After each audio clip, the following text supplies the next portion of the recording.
on that night could not the king sleep, and he commanded to bring the book of records of the Chronicles, and they were read before the king. And it was found written that Mordecai had told of Bigthana and Teresh, two of the king's chamberlains, the keepers of the door, who sought to lay hand on the king Ahasuerus. And the king said, What honor and dignity hath been done to Mordecai for this? Then said the king's servants that ministered unto him, There is nothing done for him. And the king said, Who is in the court? Now Haman was come into the outward court of the king's house to speak unto the king to hang Mordecai on the gallows that he had prepared for him. And the king's servants said unto him, Behold, Haman standeth in the court. And the king said, Let him come in.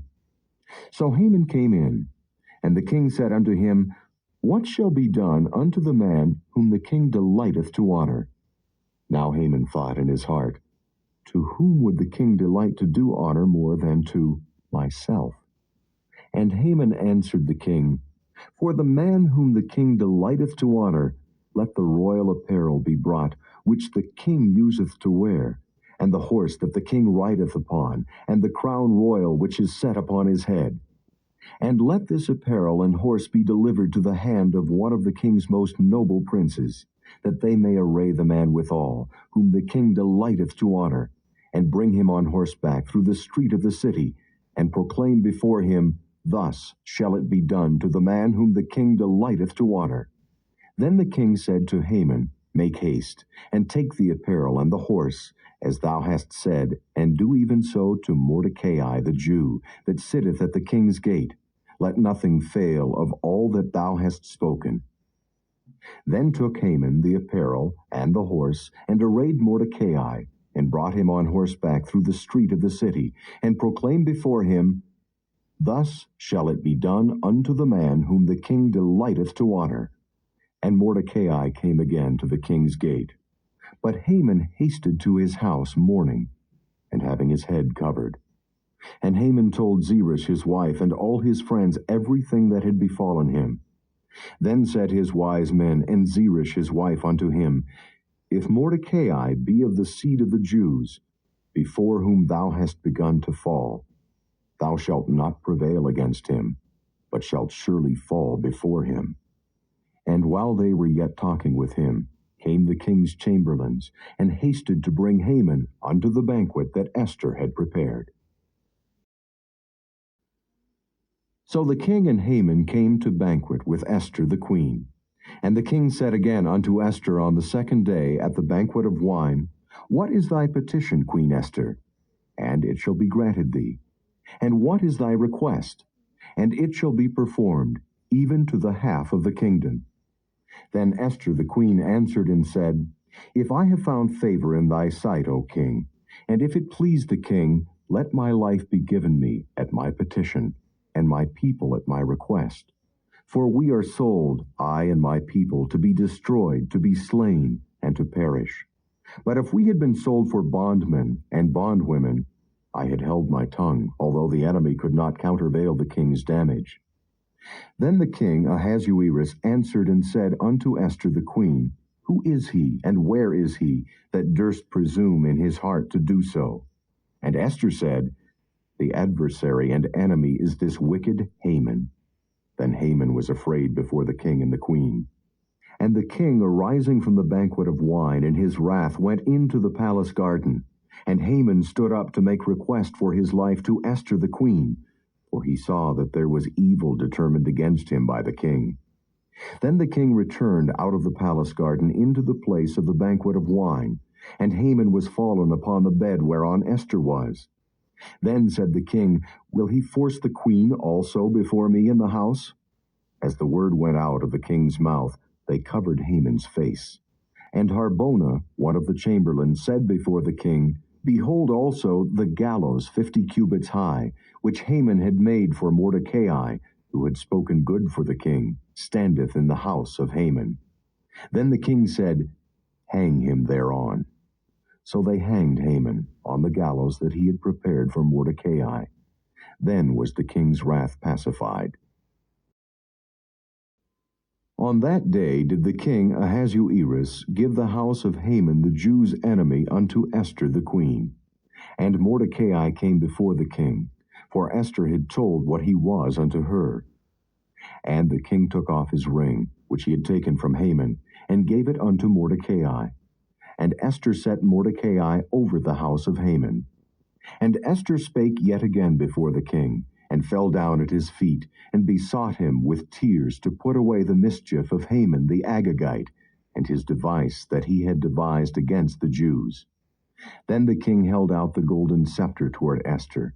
So Esther arose, and stood before the king, and said, If it please the king, and if I have found favor in his sight, and the thing seem right before the king, and I be pleasing in his eyes, let it be written to reverse the letters devised by Haman the son of Hammedatha the Agagite, which he wrote to destroy the Jews which are in all the king's provinces.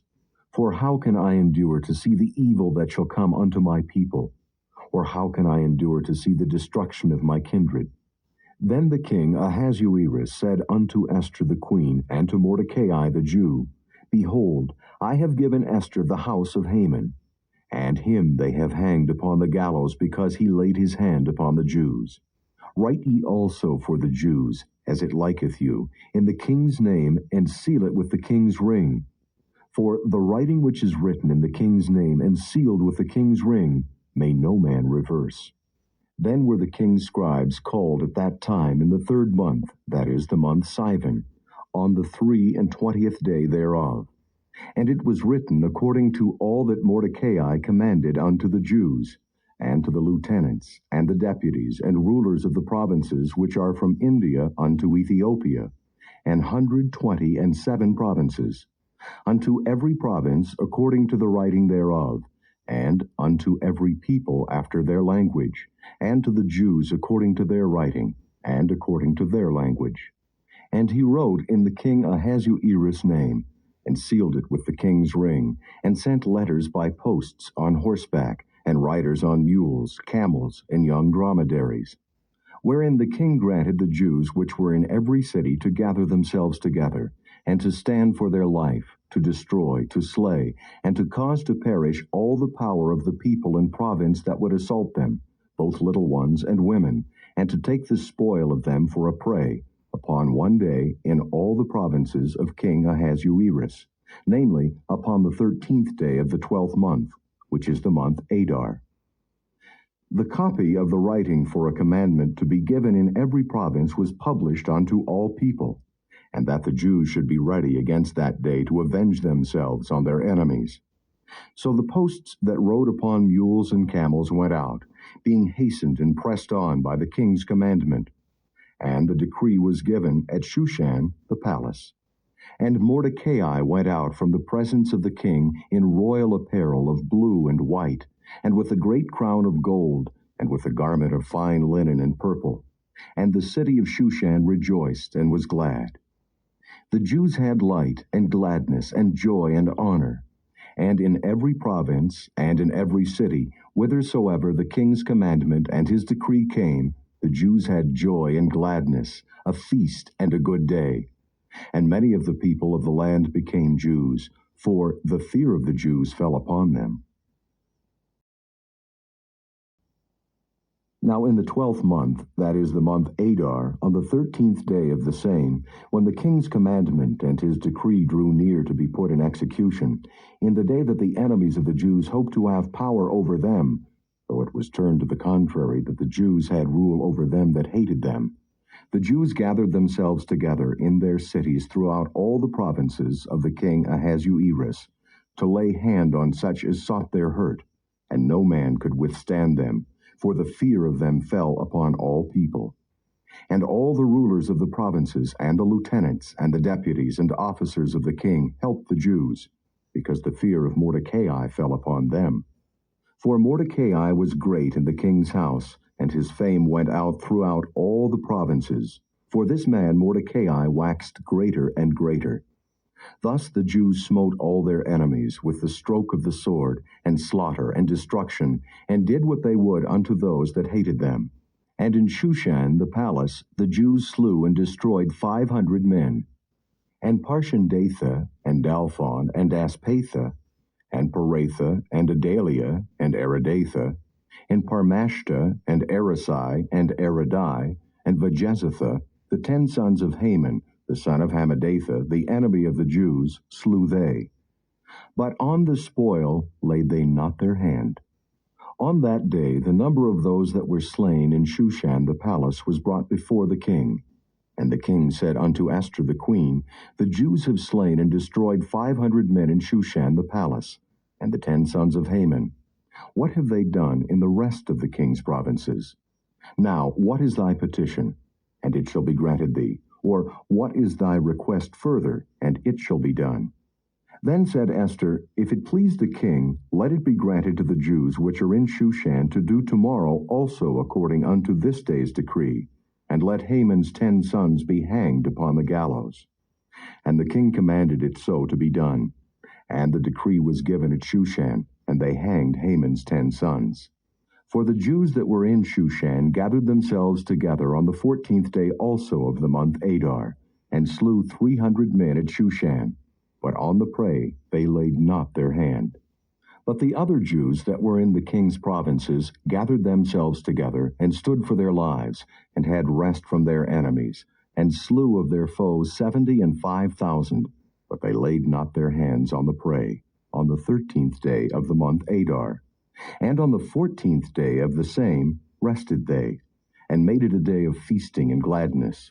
But the Jews that were at Shushan assembled together on the 13th day thereof, and on the 14th thereof. And on the 15th day of the same they rested, and made it a day of feasting and gladness. Therefore the Jews of the villages that dwelt in the unwalled towns made the 14th day of the month Adar a day of gladness and feasting, and a good day, and of sending portions one to another.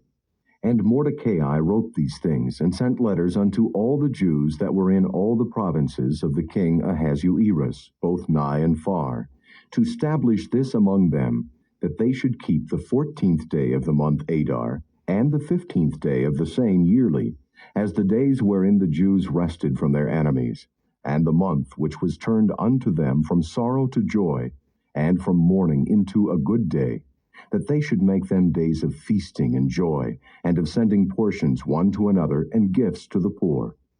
And the Jews undertook to do as they had begun, and as Mordecai had written unto them.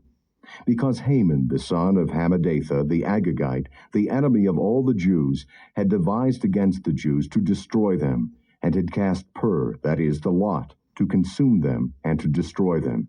But when Esther came before the king, he commanded by letters that his wicked device, which he devised against the Jews, should return upon his own head, and that he and his son should be hanged on the gallows. Wherefore they called these days Purim, after the name of Pur. Therefore, for all the words of this letter, and of that which they had seen concerning this matter, and which had come unto them, the Jews ordained, and took upon them, and upon their seed, and upon all such as joined themselves unto them, so as it should not fail, that they would keep these 2 days according to their writing, and according to their appointed time every year. And that these days should be remembered and kept throughout every generation, every family, every province, and every city. And that these days of Purim should not fail from among the Jews, nor the memorial of them perish from their seed. Then Esther the queen, the daughter of Abihail, and Mordecai the Jew, wrote with all authority to confirm this second letter of Purim. And he sent the letters unto all the Jews, to the 127 provinces of the kingdom of Ahasuerus, with words of peace and truth, to confirm these days of Purim in their times appointed, according as Mordecai the Jew and Esther the queen had enjoined them, and as they had decreed for themselves and for their seed the matters of the fastings and their cry. And the decree of Esther confirmed these matters of Purim, and it was written in the book. And the king, Ahasuerus, laid a tribute upon the land, and upon the isles of the sea, and all the acts of his power and of his might, and the declaration of the greatness of Mordecai, whereunto the king advanced him, Are they not written in the book of the chronicles of the kings of Media and Persia? For Mordecai the Jew was next unto King Ahasuerus, and great among the Jews, and accepted of the multitude of his brethren, seeking the wealth of his people, and speaking peace to all his seed.